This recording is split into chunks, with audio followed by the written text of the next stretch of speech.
যান দুর্ঘটনা যেন উদয়পুর শহরের নিত্যদিনের এক ভয়ঙ্কর বাস্তবতায় পরিণত হয়েছে। বছরের শেষ লগ্নে দাঁড়িয়ে একের পর এক পথ দুর্ঘটনা সাধারণ মানুষের মনে গভীর আতঙ্কের সৃষ্টি করছে। যেন বছরের শেষটা কালো ছায়ায় ঢেকে যাচ্ছে।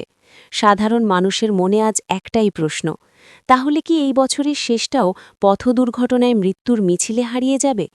এই ভয় আর শোকের আবহেই ফের এক মর্মান্তিক পথ দুর্ঘটনায় প্রাণ হারালেন এক যুবক। ঘটনাটি ঘটেছে উদয়পুর রাজধরননগর মরা চৌহুমুনি এলাকায়। প্রত্যক্ষদর্শী ও স্থানীয় সূত্রে জানা যায়, নবজিৎ আচার্যী নামে এক যুবক তার বাইক নিয়ে সঙ্গে থাকা সুমন দাসকে নিয়ে উদয়পুর থেকে সিপাহীজলা জেলার সোনামুড়া এলাকার সীমান্তপুরে নিজেদের বাড়ির উদ্দেশ্যে রওনা দেন। স্বাভাবিকভাবেই কেউ কল্পনাও করতে পারেনি যে এই যাত্রাই হবে তার জীবনের শেষ যাত্রা। যাত্রাপথে রাজধরননগর মরা চৌহুমুনি এলাকায় পৌঁছতেই হঠাৎ করে নিয়ন্ত্রণ হারিয়ে বাইকটি রাস্তার পাশে থাকা দুটি কারেন্টের পিলারের মাঝখানে সজোরে ধাক্কা মারে। মুহূর্তের মধ্যেই বাইকটি দুমড়ে মুচড়ে যায়। প্রচণ্ড আঘাতের রাস্তায় ছিটকে পড়েন দুজনই। স্থানীয়রা ছুটে এসে দেখেন বাইক চালক নবজিৎ আচার্যী নিথর হয়ে পড়ে রয়েছেন। ঘটনার খবর দ্রুত পৌঁছে যায় উদয়পুর অগ্নি নির্বাপক দপ্তরে। খবর পেয়ে অগ্নি নির্বাপক দপ্তরের কর্মীরা তৎক্ষণাৎ ঘটনাস্থলে পৌঁছে আহত অবস্থায় দুই ব্যক্তিকে উদ্ধার করে গোমতী জেলা হাসপাতালে নিয়ে যান। কিন্তু হাসপাতালের কর্তব্যরত চিকিৎসক পরীক্ষা নিরীক্ষার পর জানান, গুরুতর আঘাতের কারণে বাইক চালক নবজিৎ আচার্যীর আগেই মৃত্যু হয়েছে। অন্যদিকে গুরুতর আহত সুমন দাস বর্তমানে গোমতী জেলা হাসপাতালে চিকিৎসাধীন রয়েছেন।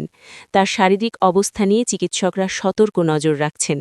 চিকিৎসকদের পক্ষ থেকে জানানো হয়েছে, আইনি প্রক্রিয়া সম্পন্ন করে আগামীকাল ময়নাতদন্তের পর নবজিৎ আচার্যের মৃতদেহ তার শোকস্তব্ধ পরিবারের হাতে তুলে দেওয়া হবে। এই মর্মান্তিক ঘটনায় গোটা এলাকা জুড়ে নেমে এসেছে শোকের ছায়া। অকালেই নিভে গেল একটি তরুণ জীবন প্রদীপ। চোখের জলে ভাসছে পরিবার পরিজন। যে যুবকটি হাসি মুখে বাড়ি ফেরার পথে ছিল, সেই যুবকই আজ নিথর দেহ হয়ে হাসপাতালের মর্গে পড়ে আছে। এই বাস্তবতা মেনে নিতে পারছেন না স্বজনেরা। ঘটনাকে কেন্দ্র করে কাকরাবন থানার পুলিশ দ্রুত ঘটনাস্থলে পৌঁছে তদন্ত শুরু করেছে। কী কারণে দুর্ঘটনাটি ঘটল, গাড়ির গতি, রাস্তার পরিস্থিতি ও নিরাপত্তা ব্যবস্থার ঘাটতি সব দিক খতিয়ে দেখা হচ্ছে। তবে আবারও প্রশ্ন উঠছে সড়ক নিরাপত্তা নিয়ে। কত প্রাণ গেলে তবে প্রশাসন ও সমাজ সচেতন হবে? নিরাপদ যাত্রার স্বপ্ন নিয়ে বাড়ি ফেরা মানুষদের এইভাবে অকাল মৃত্যু আজ উদয়পুরবাসীর কাছে এক ভয়াবহ সতর্কবার্তা।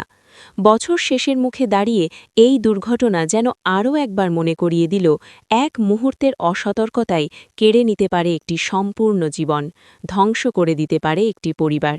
DD report, headlines today. আমাদের এখানে ফায়ার সার্ভিস নিয়ে আসে দুজন অ্যাক্সিডেন্টের পেশেন্টকে। এর মধ্যে একজন জায়গাতেই মৃত ছিল, ব্রড ডেড। আরেকজনকে চিকিৎসা করে এখানে ভর্তি রাখা হয়েছে, সুমন দাস নামে একজন ব্যক্তি। যিনি মারা গেছেন ওনার নাম এমনিতে তো ওনার বাড়ির লোক ছিল না, সুমন দাসের থেকে আমরা জানতে পেরেছি ওনার নাম হচ্ছে নবজিৎ আচার্যী। নবজিৎ আচার্যী কোন জায়গা থেকে বাড়ি এসে ওরা নবজিৎ আচার্যীর বাড়ি হচ্ছে সীমান্তপুর, সিপাহীজলা ডিস্ট্রিক্টে। আর সুমন দাস সেটা তো আমার জানা নেই। আসলে আরেকজন চিকিৎসক ইমার্জেন্সিতে চিকিৎসা করেছে, তো এখন ভর্তি আছে আমাদের উদয়পুর জেলা হাসপাতালে। কোথায় থেকে আনা হয়েছে এরকম কিছু জানা গিয়েছে? রাজধরনগর থেকে। রাজধরনগর ফায়ার সার্ভিসে হয়েছে।